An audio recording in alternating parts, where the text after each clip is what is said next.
En 1953 se firmó el Acuerdo de Bases entre los gobiernos de España y de Estados Unidos, con un plazo de renovación de 10 años. En el 63 se volvió a renovar con un plazo de 5 años.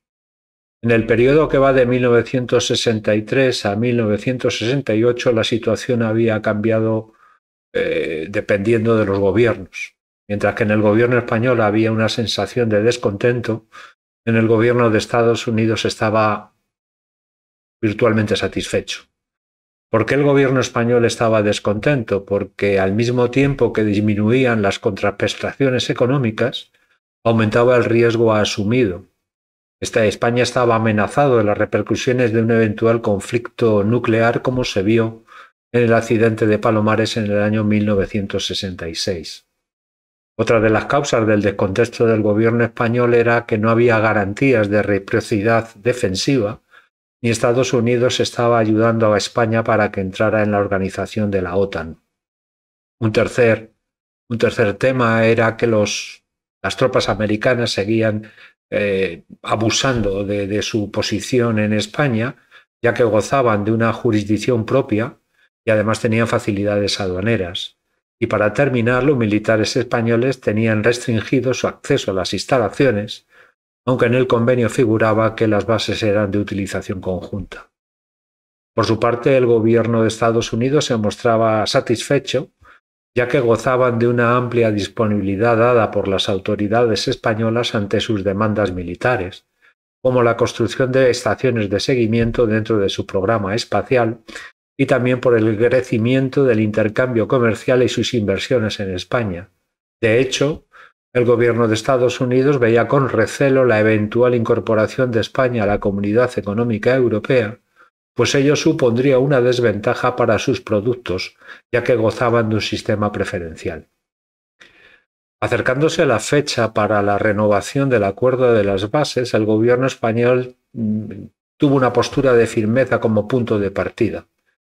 Castella propuso que el Tratado de Seguridad Mutua cubriera los territorios norteafricanos o que España entrara en la organización de la OTAN, una mejora en la ayuda militar y extender el acuerdo de cooperación a asuntos económicos, educativos, científicos y técnicos.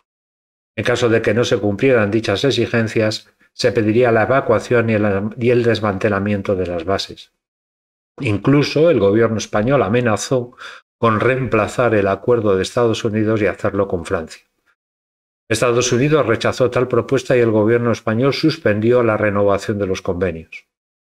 En julio de 1968, Castilla pidió a Estados Unidos $1.000 millones en ayuda a cambio de la continuación de las bases en territorio español. Pero el Consejo de Ministros estaba dividido. A Castilla la apoyó los ministros Fraga y Solís, pero Carrero y los ministros militares rechazaron tal propuesta y pedían la renovación automática. El 24 de septiembre de 1968, Franco apoyó la postura de Castilla, poniendo fin a los acuerdos de 1953 y a la declaración de la retirada de la base de Torrejón de Ardoz.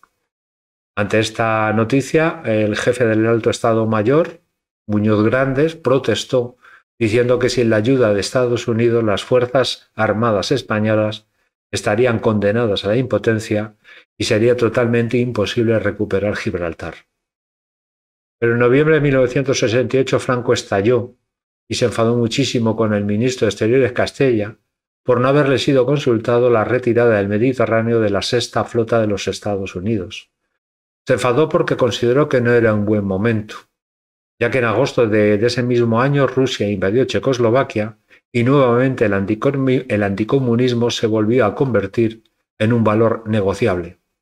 Franco pidió a Castilla que llegara a un acuerdo con los Estados Unidos para renovar el convenio por otros 5 años y que bajara la petición a $300 millones.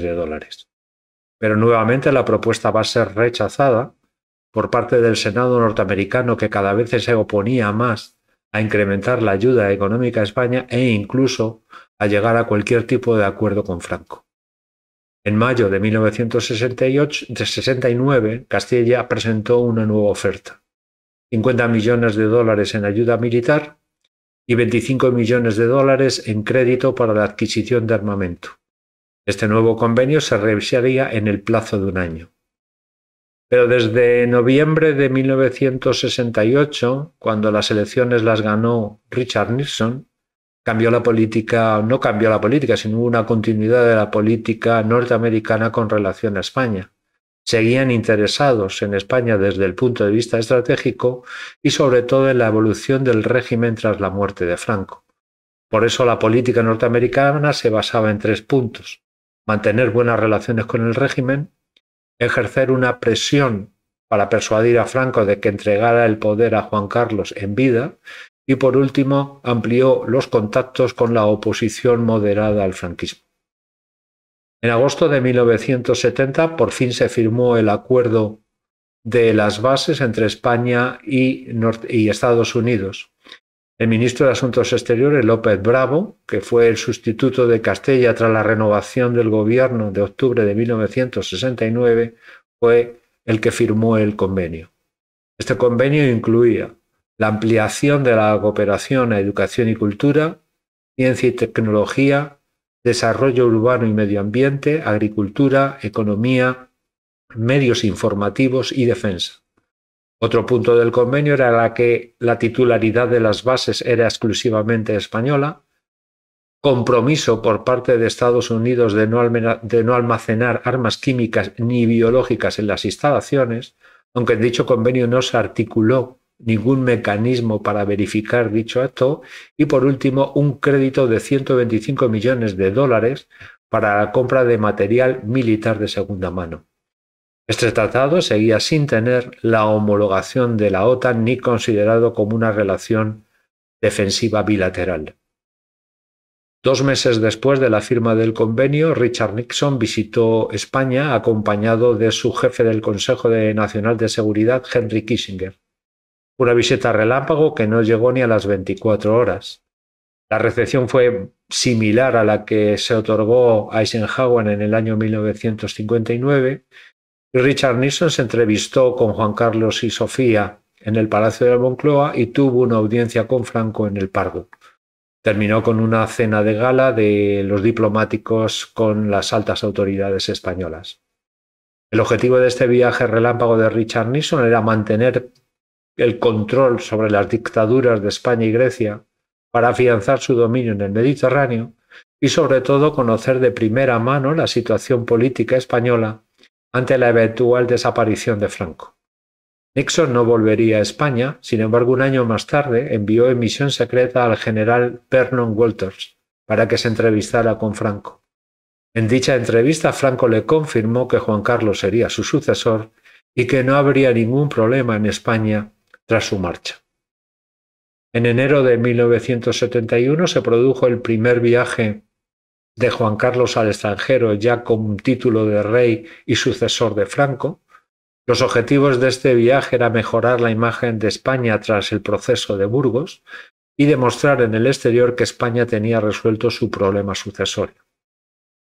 Juan Carlos se reunió con Nixon en la Casa Blanca, tuvo una reunión con el Comité de Relaciones Exteriores en el Senado y también participó en la reunión de la Organización de los Estados Americanos. Asimismo, asistió al lanzamiento del Apolo 14.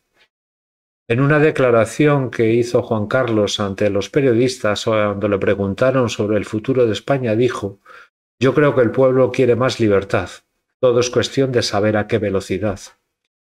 A su regreso a España, Franco no le reprimió por dichas declaraciones, sino que le dijo: «Hay cosas que usted puede decir fuera de España y cosas que debe decir dentro de España».